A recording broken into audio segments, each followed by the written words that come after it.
Congratulations! हजारों में से आपका रेज्यूमे शॉर्टलिस्ट हुआ है और आप अगले राउंड के लिए क्वालिफाई कर चुके हैं। आगे की प्रोसेस जानने के लिए इस वीडियो को आपको एंड तक देखना होगा। HDFC बैंक लेकर आया है एजाइल बैंकर प्रोग्राम, जिसमें 8000 प्लस वैकेंसीज निकली हैं पैन इंडिया लेवल पे। इस पूरे वीडियो में आप job role, eligibility criteria, selection process और ट्रेनिंग के बारे में जानेंगे। अंत में हम कुछ फ्रीक्वेंटली आस्क्ड क्वेश्चंस पर भी चर्चा करेंगे।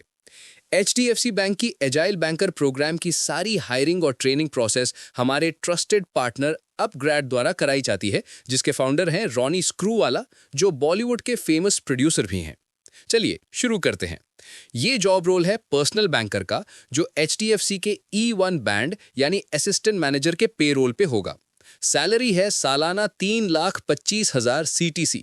काम क्या होगा? सेल्स, मार्केटिंग और कस्टमर सपोर्ट तीनों।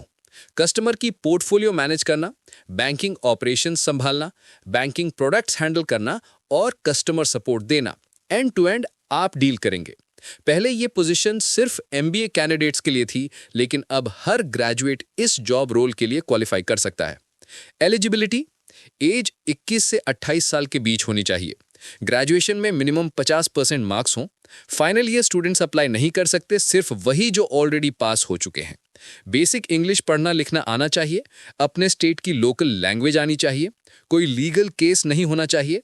सिलेक्शन के बाद बैकग्राउंड वेरिफिकेशन होगा, इसलिए सारी डिटेल्स जेन्युइन होनी चाहिए। अब सिलेक्शन प्रोसेस को समझते हैं। स्टेप 1, ऑनलाइन इंटरव्यू, जिसमें बेसिक सवाल जवाब होंगे और आपकी पर्सनैलिटी इवैल्यूएट की जाएगी। स्टेप 2, ऑनलाइन असेसमेंट टेस्ट, जिसमें बेसिक से एडवांस्ड इंग्लिश और रीजनिंग के क्वेश्चंस होंगे, जिन्हें आपको सॉल्व करना होगा।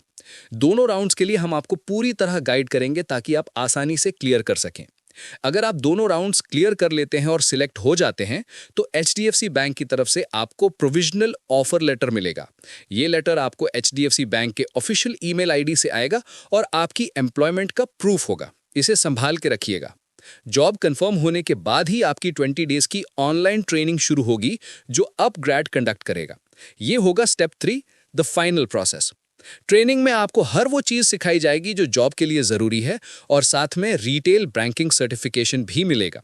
सभी इंपॉर्टेंट मॉड्यूल्स इस ट्रेनिंग में शामिल हैं।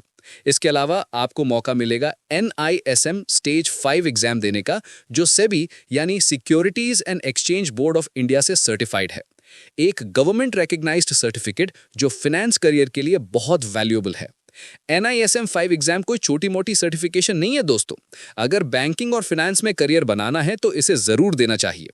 HDFC बैंक की ब्रांच में ज्वाइनिंग करने से पहले यह मैंडेटरी है कि आपको ट्रेनिंग करनी होगी।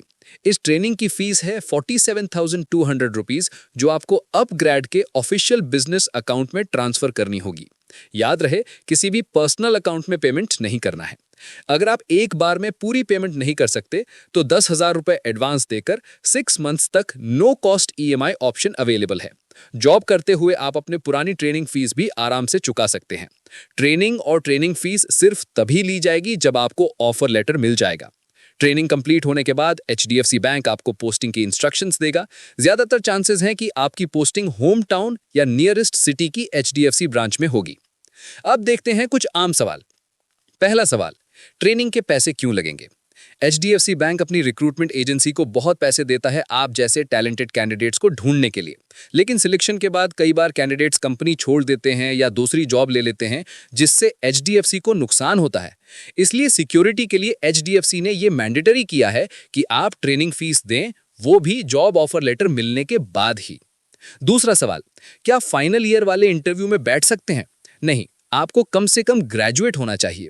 ऑफर लेटर आने के बाद आपकी ज्वाइनिंग 1 महीने के अंदर हो जाएगी। तीसरा सवाल, क्या ये HDFC की एजाइल बैंकर प्रोग्राम ऑथेंटिक है? जी हां, आप गूगल पे सर्च कर सकते हैं और HDFC बैंक की ऑफिशियल वेबसाइट पर इसका आर्टिकल भी देख सकते हैं। बाकी सवालों के लिए आप अपने कंसर्न्ड एडमिन से संपर्क करें। धन्यवाद।